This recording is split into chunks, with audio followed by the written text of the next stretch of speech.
Okay, the camera's on. And there's plenty of videos out Like, there. so, okay, now what does that do now? Are they gonna have to be knocked down or potentially get contractors in that they can potentially? Yeah, but I think structurally sound and get and make Jim's in, repairs, like, I don't know, but if they were. Florida right now. I would Well, think the they're off the foundation, I think foundation. they're all gonna have to be knocked down. I'm surprised none of those utilities created an issue. No, she retired. Everything down. Yeah, she was in PR. Oh, I was there. Sure. No, that when I left, like I said, Hobie Hall, Manhattan. Oh, yeah. They were in a situation, I guess they interviewed the they had a pretty good idea of what happened, or the Georgia, whatever, so, in the process, but now they gotta find all the, I guess, piping and the meters and all that kind of stuff to go through. Maybe they don't get No, but they found Maybe I did. over. No gas in there, that came in through the water line. And the only thing she can remember is going up, lifting up, coming down.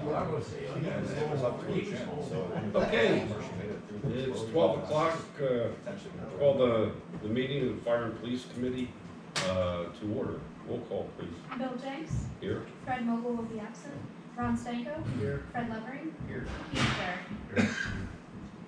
Okay, before we go into public comment, I'd like to have a moment of silence for all those involved, the victims, their families, and the first responders down at the West Reading incident.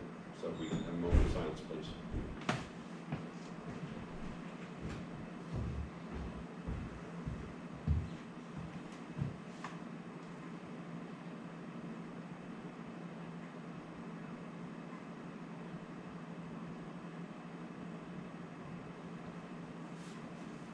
Thank you, one and all.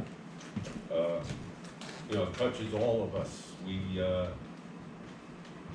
hear about this all over the country, and we had a similar incident back in the late 70s with the Wyomissing Post Office. Some of us were there, Tom, myself. We were at the fire station at the time and shook the windows. And we didn't even wait to dispatch, we knew where we were going. Fortunately, it was an evening, and we were lucky that we had no injuries or fatalities. So I'd like to thank our firefighters also, our police department, you know, Western Berks. Thank you. And, you know, and that's why we had this meeting. This is why I asked Tom, as the, you know, Westside EMA, to start attending these meetings. So he knows what we all know, and it wasn't to slight him before, I just don't think it was realized before. But I think you play an important part at this table. And certainly if that would again happen in Wyomissing, God forbid, you know, you would be there as well. So, okay, that's all I have to say about that. Move on to public comments, please. Are there any public comments? Okay, hearing none, we will move on. Fire department report, Colin. All right, I just want to briefly touch on the incident a little bit. I don't have a lot. I just want you guys to know that, you know, you have one of the, I mean, we're second to none when it comes to firefighters. Our guys are rock stars. Everybody at the scene obviously was. The ladder was the second piece on scene. They initially assisted the city of Reading with some fire suppression while they were making some rescues. And then our engine that got there from Spring as well too, and they were assisting Wyomissing's crew, and at that point they heard somebody yelling for help. And I've gotten multiple communications through multiple different sheets of what they did, and some pretty nasty conditions and everything, with some additional explosions and collapses, and they worked by hand. It was about 20 minutes. They had to dig through. The individuals trapped about 5 to 8 foot down below rubble and everything like that. And they pulled him out.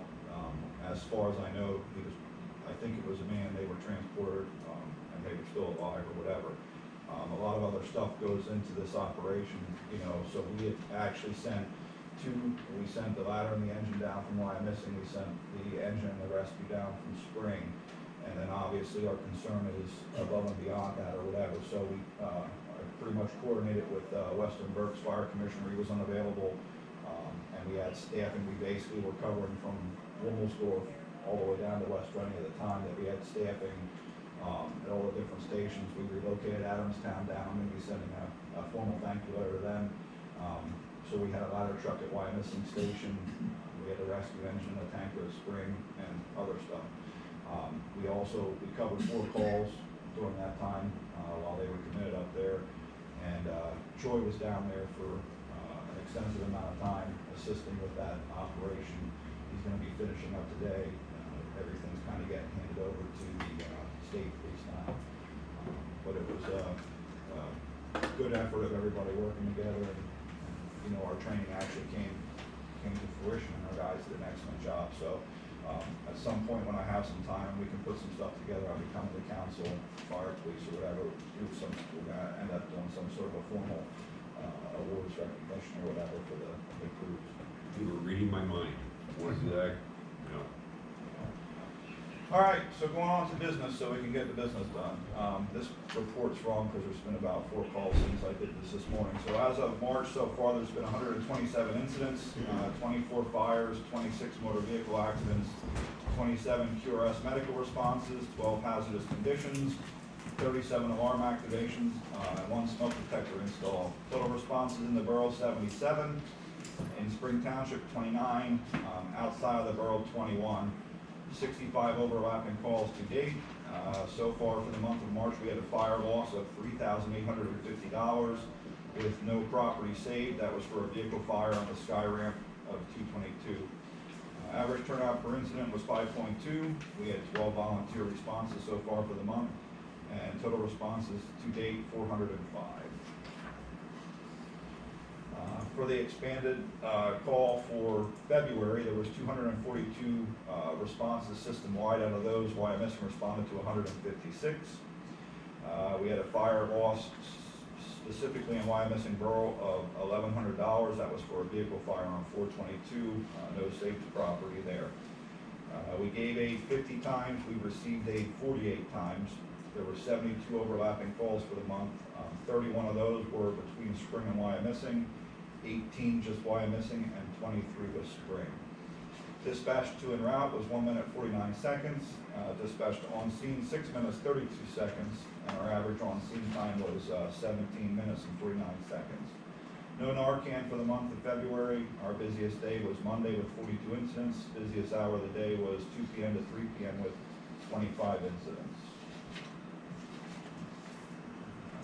We gave aid to Mount Penn 2 times, which those were both for Alces Township.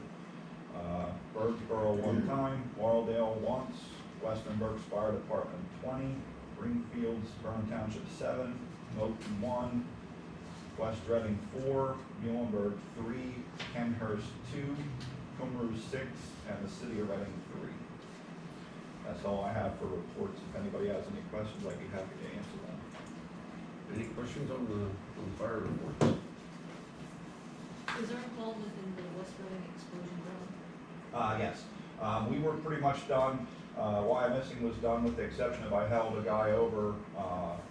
We were back and in service. I think I headed home around midnight that we got the trucks back in service at both stations. I had kept one guy over to give us 4 because West Reading was out of service.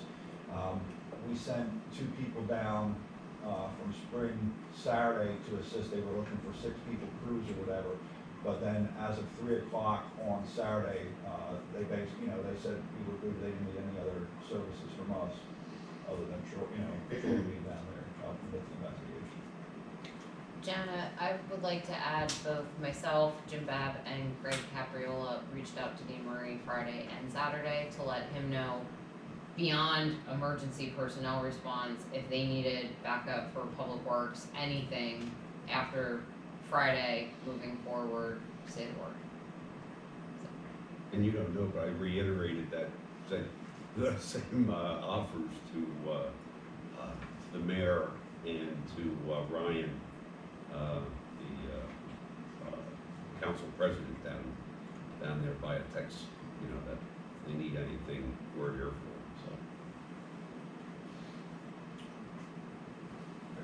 so. All right, I have, so I believe I touched on it at a meeting in the past. So we were awarded $14,317.55 through the Office of the State Fire Commissioners, the PEMA grant.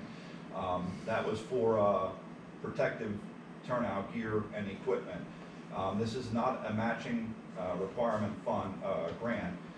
And I'm looking for authorization here to purchase, I don't know if we have to do it all in one or twice.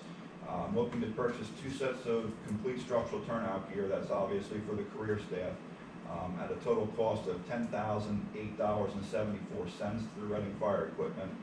And then I'm also looking to purchase 4 ballistic vests at a total cost of $4,319.80 through Whitmer Public Safety. So we're gonna be right around that.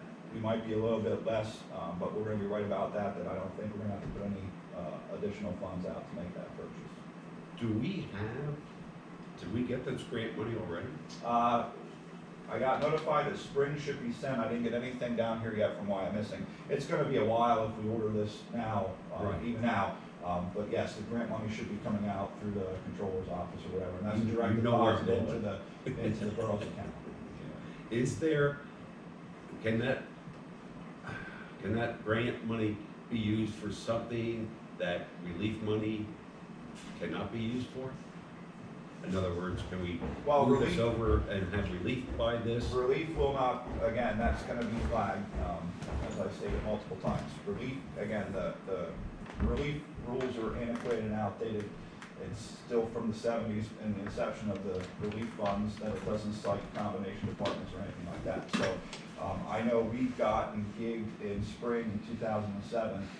They have bought gear for everybody through a grant, and the Relief Association, when they come out to audit it, gigged them because it was for career staff. So the Relief Association currently can't buy that stuff for career staff, which is ultimately what this stuff is gonna be utilized for. So, you know, and again, that one, I wouldn't put our Relief Association in a situation where they're getting audited to be gigged on something like that.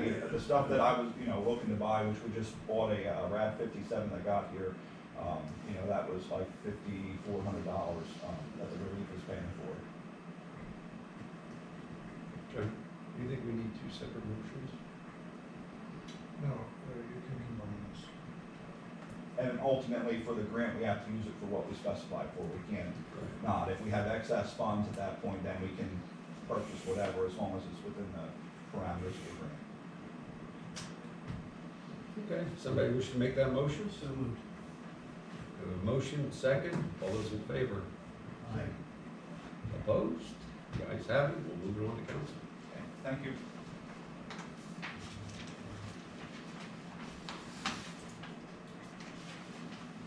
Okay. Anything else for the chief? Again, Colin, to you and your men? Yeah, everybody's good. Right now, I don't know if Carrie's gonna elaborate on it. There's something tonight down at the Reading Hospital, but it sounds like it's gonna be pretty eventful, for like a critical incident stress management outfit.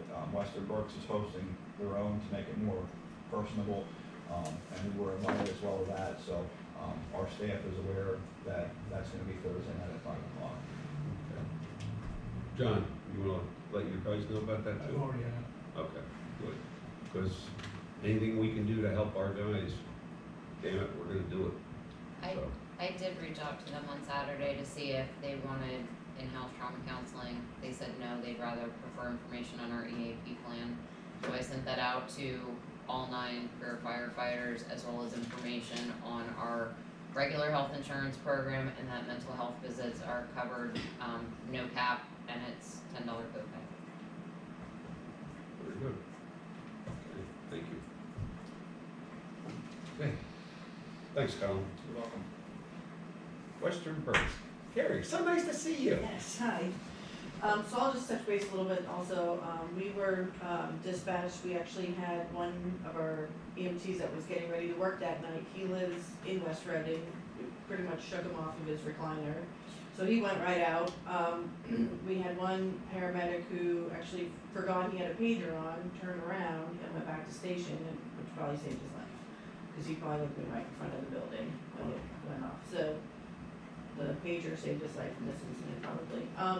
But we had about 14 ambulances, from the city of Reading, Tower Direct, Lifeline, Muhlenberg, us, and I think Laurelsis.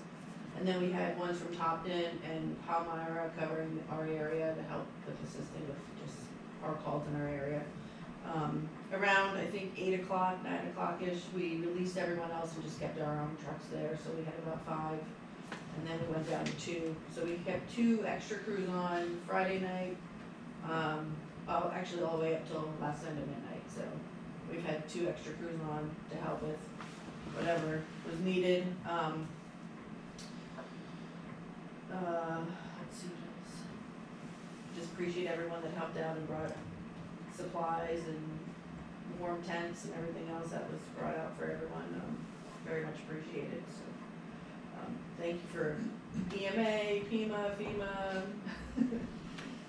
everyone that was there, it's very much appreciated. It's great when everyone can come together and all work as a team, it's very helpful. Egos are set aside and everyone just works to get the job done, so it's very nice. All right, with that, for February, we had a total of 274 incidents. Of those, we transported 207, 15 refused, 1 standby event, 40 were canceled, and 11 assists. We had 114 ALS calls, 105 BLS, 35 were downgrades. We went to the Highlands 32 times and Country Meadows 22. Our busiest hour was 10 a.m. with 28 incidents. Our average scene time was 12 minutes 35 seconds, and responding time was 1 minute and 4 seconds. We went to Reading Hospital 158 times, St. Joe's 33, and we did not administer any Narcan for February. Anyone has any questions? For both you and Colin, I understand that the city was there first because they were returning to their station, I guess the one on North Third, and saw it and went right over the bridge. Fantastic. Now, who is then in command? They got there first, do they call the shots, or does it get passed off to somebody? How does that work? According to NIMS, the first officer or unit on scene actually establishes command. So the deputy chief car 7 was actually initially doing stuff in the meantime until other people got there. And then it was, I would assume at that point it was transferred to West Reading. It was their call. I mean, that's normally what would happen or whatever, but there was pretty much a unified command from what I understand. There was officers from every, and they had like a command post where they had like a representative from everybody, which is the right way, the way it should work, you know, whatever, public works, mayor, council, all that, fire, EMS and stuff like that. We're in a separate area, and then there was crews assigned that were overseeing other stuff, but everything was getting reported back to them or vice versa, going down to the crews that were working. Initially, we had my assistant chief that was on, he was EMS command, and then we had a transport officer, a triage officer, like a staging ambulance officer type thing, so we all had who was coming where, who was taking who where, and things like that, so. Well, it kind of highlights the importance of all of us getting that new stuff. Absolutely, Is there a because local command? these are the big incidents that, you know, You they're need that. few and far between. You know, it's low frequency, high risk, and that's the stuff where you need to have those players that have an understanding of that stuff to be able to answer those questions and understand what's going on. Like I said, God forbid, it can happen here, and, you know, that's why we all require to take that NIMS and to stay on top of it. We're fortunate enough to have Tom with us, who can keep us informed of anything from his standpoint. Just, not to make light of anything, were you in charge of PNT? No. Did you make sure I asked that? Tell Tony I asked. He got us all I good. noticed Tony didn't show up. Oh, I'll be there, yeah. I see who Carrie's here, not Tony. Anybody else have anything else for? Okay, job well done, thanks for coming out today. Again, they are to be commended because they had crews at the scene that whole time, even through all the operations. They had the crews down there, you know, obviously to keep the USAR team safe and everybody else that was doing stuff. So they were on scene pretty much the whole entire time till whatever she said, they had at midnight or whatever they have. I'm gonna have to email it to myself. Well done. We did treat one of the dogs, which I didn't know we could do, some of the things we did, but she got into a little bit too much chocolate, so. Oh, shit. Are you serious? Yeah, Really? yeah, yeah. But she's good, she's Oh, good. yeah, that's, glad, because Yeah. that's deadly, it's a dog. Yeah, yeah, she got into a little too much chocolate, it was kind of funny. If I could, I have an unrelated but another question. I understand that Tower Direct has taken over the services in Amity and Birdsburg. Birdsboro, it was third, Amity, Union. Union. Mhm, You guys had covered that mhm, and said you couldn't make it work financially. correct. How can they? Is it just bigger? They are just taking whatever they can take from them, I'm assuming. They're used to hemorrhaging money. Yeah. It just wasn't cost effective for us. I know. So that's why we pulled out, because we asked, the municipalities to help with funding, and they didn't wanna bite, and Tower came in at a lower rate, and that's what the municipalities wanted. Thank you. Here's a quick, I'll just, while she's talking about it, that's a quick sample of the first unified command things that were going on that Reading actually brought out their police command unit, which is really nice. It's not real big, but it's very efficient and effective. And after we got herded, as we said, all the cats to one spot, down at their garage, it worked out very well, and this is the kind of stuff that we keep track of then under those conditions. And on the side there on the left, were all the people who were representing those different units at the scene and had contact with whoever was up at the scene. The best thing for a unified command is to be away from where the action is, so that you can talk and do things better than everybody trying to watch what's burning. So that was all those people there on the left, and then other information that we got from others who were there, anything from the hospital reps to,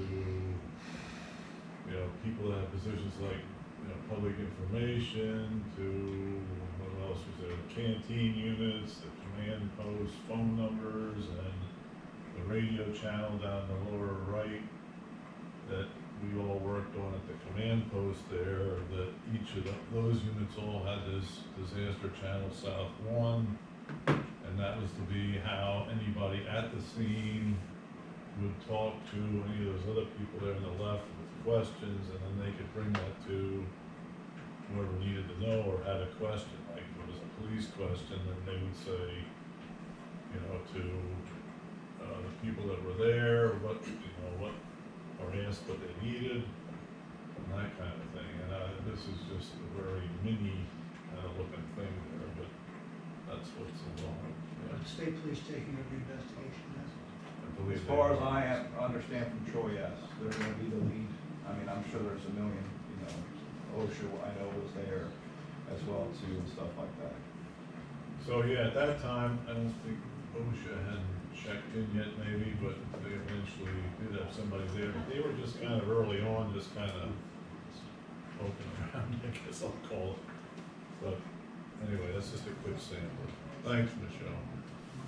Thank you. Yep. Alrighty, moving on to police. John? So our involvement with helping West Reading in all of this was basically traffic control.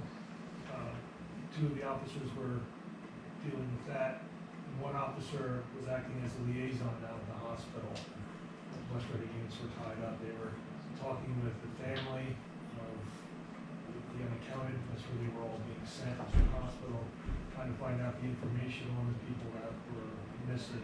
There were some people that were sent, transported pretty early, trying to find out who they were. I believe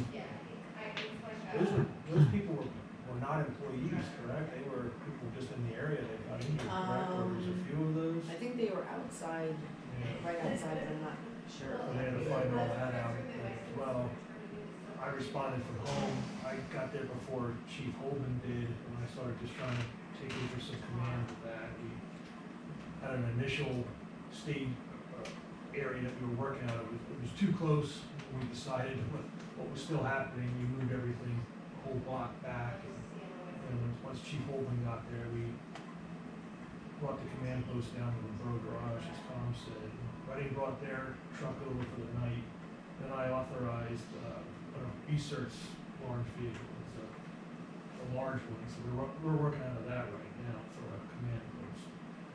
So it's, I've offered to the chief, if they needed anything all weekend, to call me. I've checked in with them every day since, just to make sure that if they needed anything from us, to just give me a call, and we would help them out and make it happen. So it was, it was an experience.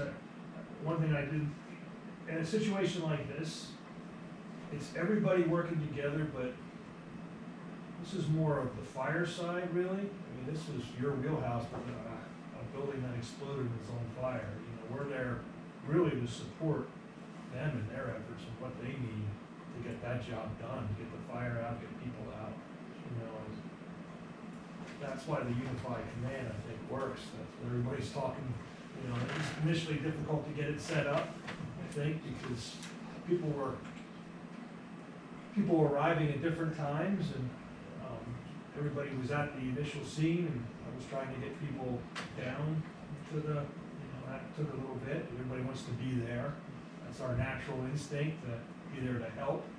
And but once we got that established, that made things run a little bit smoother.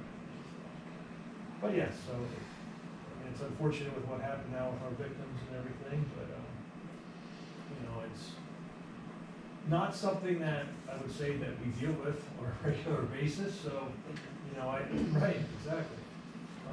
But I think that everybody performed very well under the circumstances and the conditions that we were dealing with there. So first thing on my list is a Bradley Mayor 5K. I've received a request. This is a yearly event. It occurs in the Parklands. It's nothing that we have to do because it starts and stops at the soccer fields in the quarry, and it just runs through the Parklands. It is scheduled for August 13th of this year, and I would ask that it be approved for the special permits for, I do have all of their information in the application. Someone wants to make that motion? So moved. Second. Motion and second. All those in favor? Aye. Opposed? You guys have it. The second is the annual Armed Forces Day Parade. It's scheduled for May 20th of this year. Most of the parade is through West Reading along Penn Avenue. I don't know if this is going to have to be changed now at all with the events. I'll have to talk to Wayne about this and meet with their advisors. But as of now, it is still scheduled for May 20th. What they do in our area is stage all of the participants of the parade, and we shut the roads down in that area along Penn Avenue in the 800 and 900 blocks for the staging. So I would ask that we again approve for at least now, and I'll try to find out if this is still going to be able to occur or not because of the incident there in West Reading. Someone wish to make that motion? Second. Second. Motion second. All those in favor? Aye. Opposed? You guys have it. The third was a request about we have a renewal coming up for a radio frequency. Jim Babb has since gotten back to me because I was going to ask about this, if anybody knows if we use it or not. This was one of the former Wyomissing Hills Borough frequencies. But Jim has gotten back to me and says that they do utilize this still as a side frequency, especially during snow events and things like that. So I'm gonna make sure that I take care of working with radio maintenance to get this renewed so that they still have the capability to Was use. this a separate request than the one? Yeah, what well, was we that, have. KRZ, I think it was? Yeah. If I recall. This is something different. I remember stuff from yesterday. I don't remember. Yeah, that was Leon's old frequency. Yeah. This is KNHB 812. So I'll make sure that this gets updated. And And finally, can you bring up that photo? We got a question from a resident regarding a traffic signal at Penn and Clayton. As you can see, the signal at the top in the middle is showing green, but the one on the right on the pole is showing red. And according to Telco, the reason why that is the one on the pole is supposed to be specifically for pedestrians. But kind of looking at that, it could get a little bit confusing there. So I was wondering if there was some kind of sign we could put there, pedestrian signal, something so that motorists know that that traffic light is actually for the pedestrians versus their. Isn't it the wrong signal? I mean, Yeah. I've seen plenty It of should be things the that two. were like a yellow square sort of thing that. Yeah, it just shows the little walking person. Right, you know, that seems more appropriate there. I mean, that does look like it's a traffic signal. Yeah, we brought up a lot of incidents with this intersection, you know, when I wanted the strobe red lights, which I understand are not permissible anymore. But, yeah, these, I can see why some people, if they're looking over at that, why they blow right through a red light. And there, if that is green. Yeah, I mean, it's something I go through there all the time, and I just don't, you know, recognize it. Right, exactly. Maybe it's just the lens on the lights, I don't know, but it does seem like something is missing. Yeah, and that's why I was thinking a sign saying pedestrian traffic signal, or there are the actual signals that are for the pedestrians to show the walk, don't walk, that type of Can we thing. move that over to traffic? Well, I was gonna say, Chris, since that's part of our approved signal maintenance plan, whatever it is with PennDOT, I was gonna suggest I reach out to Greg Richardson, send him this picture, explain what we want, and see what that's gonna entail. I think that's a good. And is that being done overall through infrastructure, We have, or are we doing stuff? I mean, we have, they're our approved traffic engineer, and we've done other work without infrastructure having to approve it, though we can certainly send it there if you want to go there. See what we can find out.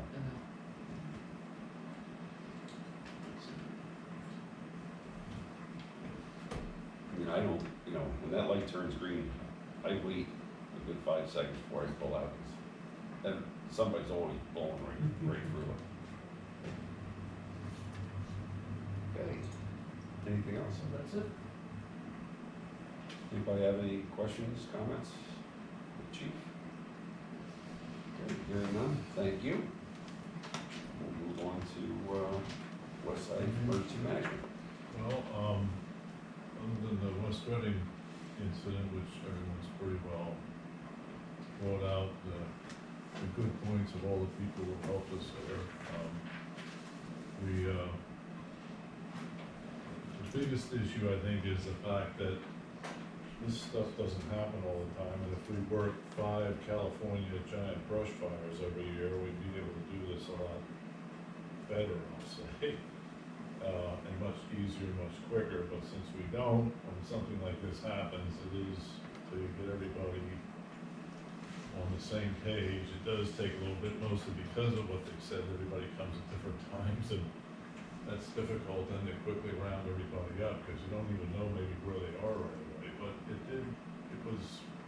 I thought it worked out very well there once we got going, and all those people there would be commended for that, and all the helpers and outside resources that came were just absolutely the best thing that could have happened there. The only thing I could say is that so it came out as an explosion, so EMS is supposed to go responding on the fire channel then. You couldn't get on the radio to say, well, you know, I was 20 minutes into it before I even went responding, and I was pretty much on scene by then, so that's the only thing I can think of, is just maybe for those type of things, just keep us responding on EMS and then transfer over to the command channel, because all the fire apparatus are trying to get on. So that everybody knows you're at least coming. Yeah, but you can't even get on I mean, that happens just in regular structure I had a fires, long so. conversation with the senior watch officer of the county about that, because again, even with like the standby stuff, I mean, not to get into it real deep with the dispatching thing, but everything unit-based dispatching, and with the frontline pieces out, there's kind of like reserve pieces that are staffing stations, but they're not recommended on run cards or whatever. And I think sometimes we're our own worst enemies when it comes to policies, because the policies are in, black and white to the point where there's no leeway to give people, the advantage to kind of stray from things in a situation where you have, to make things easier, with everything, dispatching and with like frequencies going, responding, and the allocations and splitting things up, because again, you're going, that went to a fourth alarm rather quickly, so you have a lot of people going, at one time and everything like that in a quick duration, so it definitely makes it difficult. So with any hope that there's gonna be some sort of an after-action report at some point to come out of this, again, I think everybody, including West Reading, should hold their heads high with the way things went. I mean, I think things, from listening and kind of being on the outside, I think things went well. There's always gonna be room for improvement, and hopefully that can be, these things can be addressed and hashed out to maybe make things better for the next time. That should be our ultimate goal. What can we do to make things better for next time? Again, not pointing fingers at any, who did what, that's not why we're here, but the after actions review would be, what worked well, what could we do better? And hopefully maybe we can get some sort of a dialogue with, everybody, the county, first responders and everything. I would think that some sort of like Monday morning quarterbacking on this, when it's all said and Yeah, done. we'll have to somehow. Which leads me to something one day as for us, we don't have to be involved in the first responder aspect of it, but I'd be very interested, if at some point in time, the West Reading Borough officials, would wanna have a quick session for maybe some of surrounding areas, like what they found that worked for them, what didn't, what they were faced with, and I think we could all walk away from here, some knowledge from that. Of the unified command, who would have been designated to write the after-action report? Well, there's no specific person or no specific group that would write, unless they write their own, after action. What we need to do is, maybe we can help with setting up the after action review. I mean, the county does that on a regular basis when they have, storms and stuff go through. I don't know how reluctant the county would be or how reluctant West Reading would be, but if they've done it in the past, they may be able to help and assist and guide, somebody through that. It's time consuming, it's, That's what but, I really, with this magnitude, I think something needs to be. And the county was there, they were there Saturday night, I think, to relieve you Yeah, guys well, for a we little bit. finally, we only have so many volunteers and Right. things to help, and then, they always say, well, if you need help, so I called up and said, help, Right, yeah. time to help. Wouldn't And that be they, something you could put together if you? yeah, well, we chose can to? coordinate that with people who were there, yeah, Well, because, we'll work on it. because police, explosion, all those. Well, what you get is a rep from each group Right. to be there, and it's, round table discussion thing, and we list things that worked, and then we list things that, need to be fixed or whatever, and that can include the borough officials to the people, the departments that are sitting here. Yeah, but, we hear about this stuff in big cities, very seldom, especially something this close, do we get something that's structured very similar to us, and that we were in fact involved with in some capacity.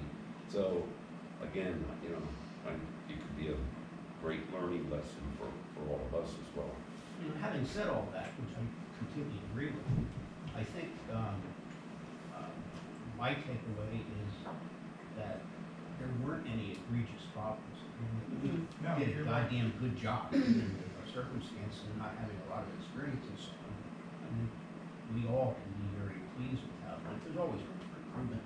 Right, But yeah, I think the whole thing went out really well. absolutely, I would agree with that, for the conditions.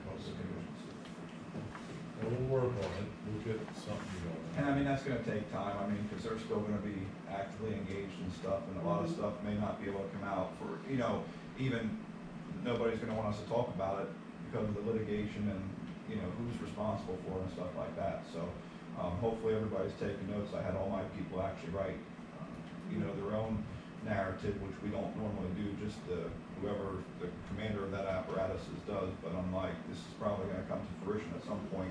So waiting 5 years from now, just start jotting down what you're gonna, you know, what you did, what your envisions were, because if they do come back asking, at least it's gonna jog your memory. Okay, So that's, yeah, that's the big steps there. anything else for Tom? Yeah, you know, we talked a little bit about this before. When I left home this morning, I had to go to the west, down Clayton to our famous intersection here. And across the road was a train moving, and it was uncounted number of tankers. And you just look at that and say, oh, I wonder what's in those suckers. As I recounted at a previous meeting, in my involvement with the train to Philadelphia, the passenger train, we had met with the guy that was either the boss or second in command of Norfolk Southern, and he recounted why they bought Conrail. They wanted the east-west thing. So my question is, was that incident in Ohio actually on this same line that comes through the borough here? It's just a curiosity kind of thing, but I don't know how far those things go before they get unloaded or whatever, but that's the east-west line, and that train may have come through here if it hadn't been derailed in Ohio. Yeah, I don't know if it was heading east or west, to be honest with you at this point. Right. I don't know. It could have.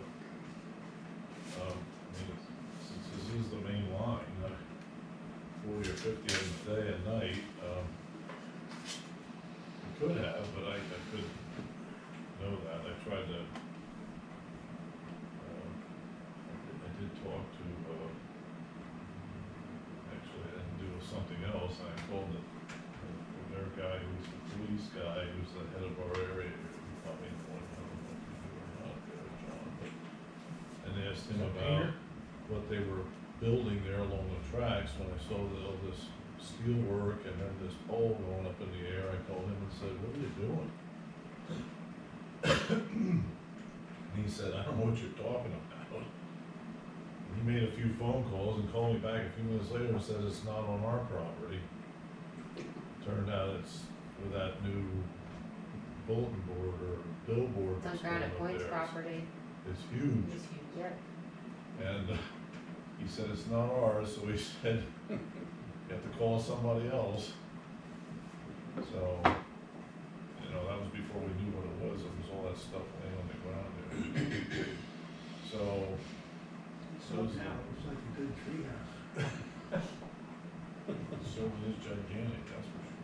But, back to the other thing, I don't know, those kind of people, and of course they were, then I asked him about the rest of the people we knew, Scott and Chris, and they said that was all hands on deck out there for Ohio, and he said you probably won't be able to talk to them for a while. And when I said, well, didn't they get hit with the media or something? And he said, I don't know about Chris, but he said Scott ran into a big mud puddle as big as he could find when the media came around, so because the media didn't want to walk in the mud, so he could escape contact. So, Well, now that same material, that vinyl chloride, now that's leaked into the Delaware River, and Philadelphia has safe drinking water until midnight tonight. yeah. So that wasn't a train. That was- Right, that was not a train, that just was a broken pipe. Yeah, but anyway, so, and we could find out if we had to, but I don't know right now, but specifically which way they were going or where it came from. Okay. Anything else for Tom? Thank you. And thank you again for It's all right. all your efforts, you and your team. Do we have any old business to discuss? Hearing none, any new business to discuss? Wonderful. Hearing none, I don't believe we have anything for executive. Yes, we do. We do, Yeah. as relates to, or Personnel, I thought we were under the council executive session. for that. if that's how you want to. Yeah, so I think we could adjourn the committee meeting and then have our council executive session, which will be publicly announced at the next public council meeting. This time I entertain a motion to adjourn.